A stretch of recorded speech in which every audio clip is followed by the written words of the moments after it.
Hello friends, good morning everybody. कसे आहात? अभ्यास चालू आहे. अभ्यास हा झालाच पाहिजे. रोज 8 तास हा स्टडी मित्रांनो झाला पाहिजे. लक्षात घ्या, नियोजन करून ठेवा अभ्यासाचे आणि अभ्यासाला सुरुवात करा. Don't waste time. Time is very very very very less, very short time. So we have to study regularly 8 hours. Okay. Today we are going to मागच्या मला वाटते in last some of the videos I have seen, that is the question paper 2022 March 22. But today we are going to discuss about the September 2021. सप्टेंबर 2021च्या question paper बद्दल आज आपण discuss करणार आहोत. लक्षात घ्या, पहिला क्वेश्चन तुम्हाला माहिती आहे 2-2 मार्कचा MCQ क्वेश्चन असतो, पण त्याला लाईटली घ्यायचं नाही. लाईटली घेतला तर 2-2 मार्क्स म्हणजे 18 मार्क्स 16 मार्क्स तुमची जाणार आहेत त्याच्यामधले. त्यामुळे शक्यतो लाईटली घ्यायचं नाही, व्यवस्थित सॉल्व्ह करूनच त्याचे आन्सर 2-2 मार्कचे क्वेश्चन असतात. सप्टेंबर 2021. Let's start. आता बघा, तर पहिला क्वेश्चन त्याच्यामध्ये दिलेला आहे त्यांनी की negation of P implies P conjunction negation Q. हे अल्जेब्रा ऑफ द लॉजिक या ह्याच्यावर डिपेंडंट आहे. त्याच्यामध्ये पहिला आत जो ब्रॅकेटमध्ये तो इम्प्लिकेशन रूल मी यूज केला. इम्प्लिकेशन रूल और इम्प्लिकेशन इक्विव्हॅलन्सचा रूल यूज केलेला आहे. तर तो काय आहे पहा. तर आपल्याकडे रूल आहे P implies Q equal to negation P disjunction Q असा तो आहे. P implies Q चा रूल आहे आपल्याकडे negation P disjunction Q. Means इथे मी निगेशन बाहेर आहे त्याचं काही केलेलं नाही आपण लक्षात. फक्त आत जो रूल आहे तो इम्प्लिकेशनचा रूल आपण यूज करतोय पहिला. तर निगेशन P या रूलप्रमाणे निगेशन P डिजंक्शन या इम्प्लिकेशनचं होतं डिजंक्शन. आणि हे आहे तसंच, हे आहे तसंच, हे Q आहे तसंच. लक्षात घ्या, समजलं का बघा. म्हणजे P implies Q equal to negation P disjunction Q हा ओरिजिनल इम्प्लिकेशन इक्विव्हॅलन्सचा रूल आहे. लक्षात घ्या. आणि मग तो कसा असतो, निगेशन P डिजंक्शन Q हा ओनली इक्विव्हॅलन्सचा. मग मी तसं काय केलं, निगेशन P डिजंक्शन आणि हे आहे तसंच मांडलेलं आहे, इम्प्लिकेशन इक्विव्हॅलन्स म्हणायचं. आता त्याच्यानंतर पहा, मला निगेशन करायचं आहे. त्याचं काय करायचं आहे, निगेशन असेल तर आपल्याला डी मॉर्गन्स लॉ माहिती आहे. काय असतो डी मॉर्गन्स लॉ, तर आतल्या दोघांचं यात जे असतात म्हणजे डी मॉर्गन्स लॉ असा असतो का, P disjunction Q equal to negation P conjunction negation Q असं असतं. म्हणजे या बाहेरचं जे निगेशन आहे याचंही निगेशन होतं आणि याचंही, दोघांचंही निगेशन होतं. Negation P conjunction negation Q असं होतं. म्हणजे निगेशन P, लक्षात घ्या, निगेशन म्हणजे डबल निगेशन झालं. हा ओरिजिनल निगेशन आणि नंतरचा निगेशन. डबल निगेशन म्हणलं की निगेशन निघून जातं. P डिजंक्शनचं होतं कंजंक्शन आणि हा निगेशन. म्हणजे थोडक्यात या रूलप्रमाणे निगेशन आतल्या प्रत्येकाचं निगेशन आणि डिजंक्शनचं होतं कंजंक्शन. हा जो डी मॉर्गन्स लॉ आहे त्याला डी मॉर्गन्स लॉ म्हणतात. एवढा त्याचं निगेशन डबल निगेशन निघून गेलं, डिजंक्शनचं झालं कंजंक्शन आणि निगेशन हा होल ब्रॅकेट. ओके. आणखी काय याच्यामध्ये निगेशन वापरतो, डी मॉर्गन्स लॉ वापरतो. म्हणजे आतल्या प्रत्येकाचं निगेशन एवढं P as it is conjunction, negation P कंजंक्शनचं होतं डिजंक्शन, उलटं होतं. लक्षात घ्या, कंजंक्शनचं होतं डिजंक्शन आणि हा डबल निगेशन म्हणलं की निघून जातो Q झाला. हे दोनदा आपण डी मॉर्गन्स लॉ यूज केले. डी मॉर्गन्स लॉ इथे कंजंक्शन डिजंक्शन असेल तर कंजंक्शन असेल तर डिजंक्शन, आतल्या दोघांचं निगेशन. आता इथं पहा, आता मी काय करतो, डिस्ट्रीब्युटिव्ह लॉ यूज करतोय. कसं बघा, P conjunction negation P disjunction P conjunction Q. म्हणजे याला डिस्ट्रीब्युटिव्ह लॉ, त्याला काय म्हणायचं, डिस्ट्रीब्युटिव्ह लॉ असं. P conjunction negation P disjunction P conjunction Q. Distributive law म्हणायचं. काय म्हणायचं? Distributive law. आता डिस्ट्रीब्युटिव्ह लॉ झाल्यानंतर हे बघा, याला कॉम्प्लिमेंट लॉ म्हणतात. P conjunction negation P. P conjunction negation P always F. पाठच पाहिजे, हे लॉ पाठ पाहिजे मात्र लक्षात घ्या. P conjunction negation P is false. Disjunction P conjunction जो आहे तसंच. हा कॉम्प्लिमेंट लॉ. पण आयडेंटिटी लॉ कसा असतो, तर फॉल्सची डिजंक्शन काही जरी घेतलं, फॉल्स एफ सी डिजंक्शन काही जरी घेतलं तर तेच राहतं. Means P conjunction Q is the identity law. हा एक 2 मार्कचा क्वेश्चन विचारलाय. पण 3 मार्कचा क्वेश्चन विचारतात म्हणतात, असं क्वेश्चन देतात आणि म्हणतात find the simplified circuit diagram. मग ह्याची सर्किट डायग्राम फक्त काढायची. हे सिम्प्लिफाईड झालं तुमचं, म्हणजे याचं सिम्प्लिफिकेशन करायचं आणि त्याचं सर्किट डायग्राम काढायची. असा फक्त साधारण तुम्हाला विचारला जातो. आणि आता हेच याचं सर्किट डायग्राम काढायचं म्हणजे काय काढायचं, तर हे कंजंक्शन आहे. कंजंक्शन म्हणजे सिरीजमध्ये असतं. म्हणजे सर्किट डायग्राम कशी येणार, ही हा एक स्विच इथं एक आणि क्यू स्विच, क्यू हा स्विच दोघं सिरीजमध्ये झालं बघा. त्याची सर्किट डायग्राम इथं आपण ॲरो असे करू शकतो. इथं बॅटरी झालं आणि इथं हे ॲरो करायचं. इथं की पाहिजे करू शकता. IS1 IS2 finish. असे सिम्प्लिफाईड त्याची काढायला तुम्हाला विचारू शकतात. अलग लक्षात, त्याला म्हणायचं अल्जिब्रा ऑफ द लॉजिक. लॉजिकचा अल्जिब्रा वापरून आपण काय केलं तर एक्झाम्पल सॉल्व. आता पुढे जातो दुसऱ्या क्वेश्चनला. If polar coordinates of the P are √2 and 7π/4 find the Cartesian coordinates are. आता पोलार कोऑर्डिनेट्स, पोलार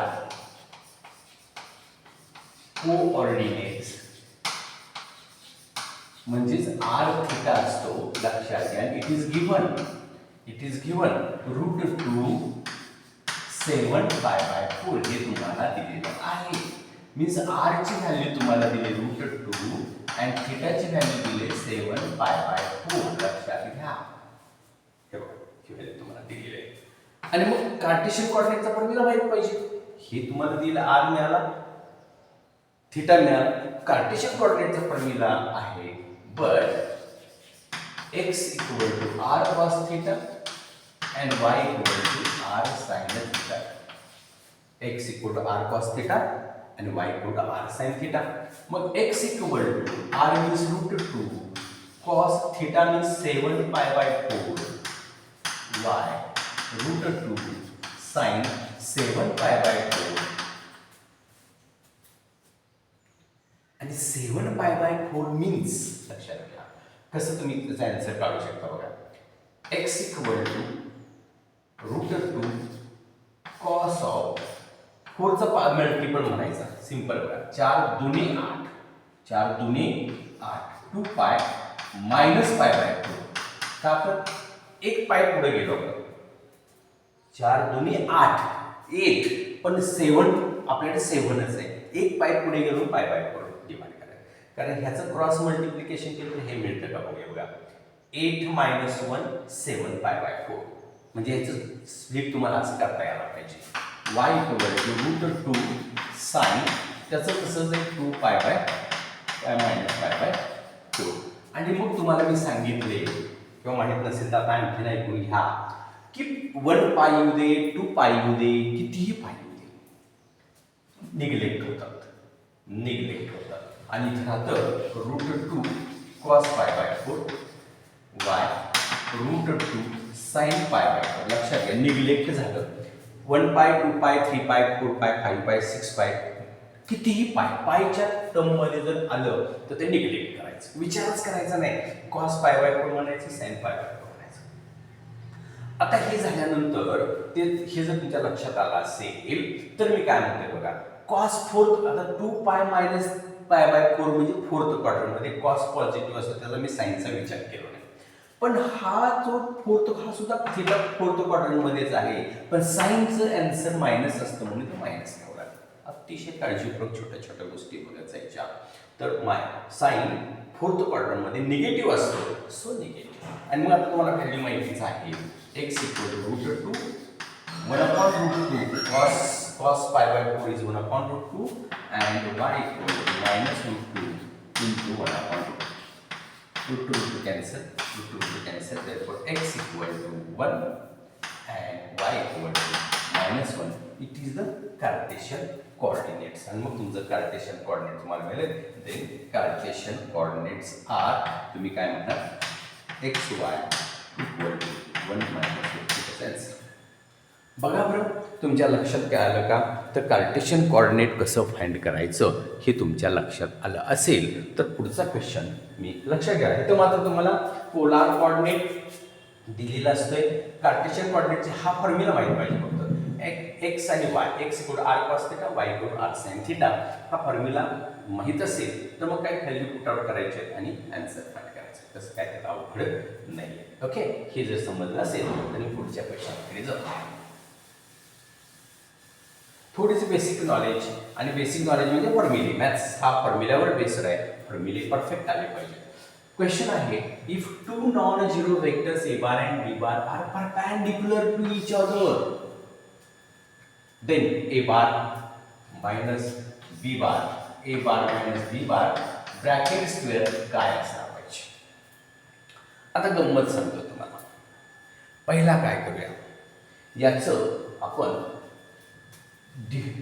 एक्सप्रेशन करूया, म्हणजे एक्सपान्शन करू. काय, ए बार मॉड्युलस ऑफ ए बार, त्याचा मॉड्युलसचा square minus 2 a bar dot B bar plus B bar square plus B bar square. लक्षात घ्या, ए bar B बार. Okay, तर काय होणार त्याचं सांगतो तुम्हाला. त्याचा आन्सर कशा पद्धतीनं येईल. पण मला माहित आहे, जर का दोन व्हेक्टर जर परपेंडिक्युलर असतील तर त्यांचा डॉट प्रोडक्ट 0 असतो. But A bar dot B bar, A bar B bar, A bar and B bar, A bar perpendicular असं म्हणतो लगेच, perpendicular to B bar, so A bar dot B bar equal to 0. हे लक्षात घ्या, म्हणजे ही total term 0 आहे. आणि मग तुमचा आन्सर मिळाला modulus of A bar square plus modulus of B bar square. असंही आन्सर तुम्हाला देतील. किंवा असं म्हणतो, ऑप्शनमध्ये हे नसतेच. ऑप्शनमध्ये असं असते, एक a bar plus B bar bracket square, हा ऑप्शन आन्सर आहे. समजा ऑप्शनमध्ये तुम्हाला ही आन्सर तुम्हाला जर फाइंड करायचं तर हे ठीक आहे. पण ऑप्शन त्याचा आन्सर असं आहे, हे असं काय आन्सर नसतंय.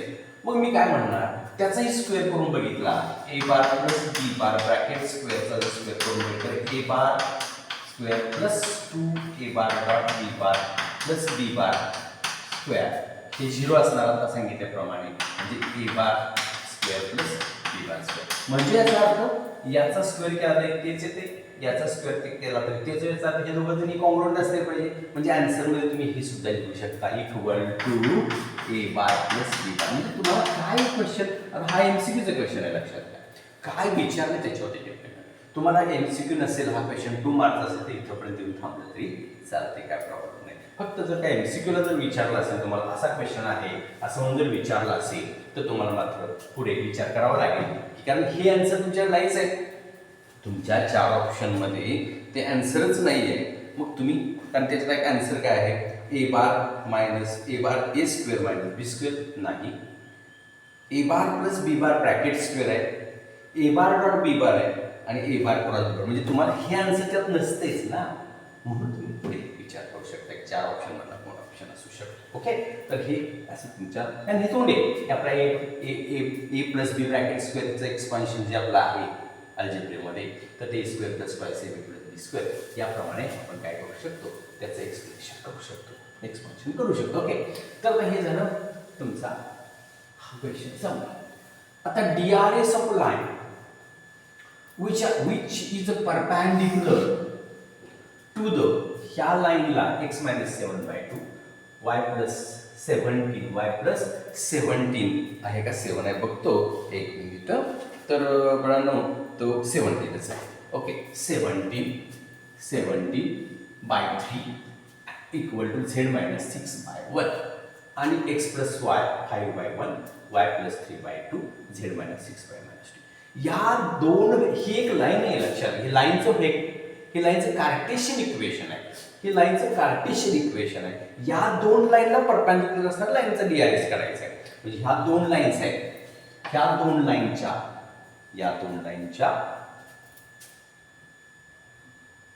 ला परपेंडिक्युलर असणाऱ्या लाईनचा डीआरएस करायचा. मग फार सोपं लक्षात घ्या, ह्याची डीआरएस शोधून काढायची. बघा डीआरएस म्हणजे डायरेक्शन रेशोज. डीआरएस चा अर्थ काय? Direction ratios of first line are. डिनॉमिनेटरची घ्यायची, हे खालचे घ्यायची 2 - 3 1. लक्षात घ्या, काही अवघड नाही. 2 - 3 1 याचे डीआरएस जे आहे ते डीआरएस घ्यायचे. 2 - 3 1 डीआरएस घ्यायचे. त्याला आपण काहीतरी सी बार, त्याला आय जी के जोडला, 2i - 3j + k असं काहीतरी आपण एक नोटेशन घेतलं. ह्याचे डीआरएस म्हणजे हे खालचे घ्यायचे डिनॉमिनेटरचे. And DRs of second line is line are 1 2 -2 आणि ते होणार b bar equal to i + 2j - 2k. Finish. आणि याचं परपेंडिक्युलर लाईन्स डीआरएस काढायचं असेल त्याचा क्रॉस प्रोडक्ट घ्यायचा. C bar cross d bar असा क्रॉस प्रोडक्ट घ्यायचा दोघांचा. जे डीआरएस आपण घेतले, कुठून घेतले? याच्या खालून घेतले. त्याचे क्रॉस प्रोडक्ट करायचा तुम्ही. आणि तो कसा होता? i j k याचे कोएफिशिएंट 2 - 3 1 1 2 -2. आणि मग हे सॉल्व करायचं.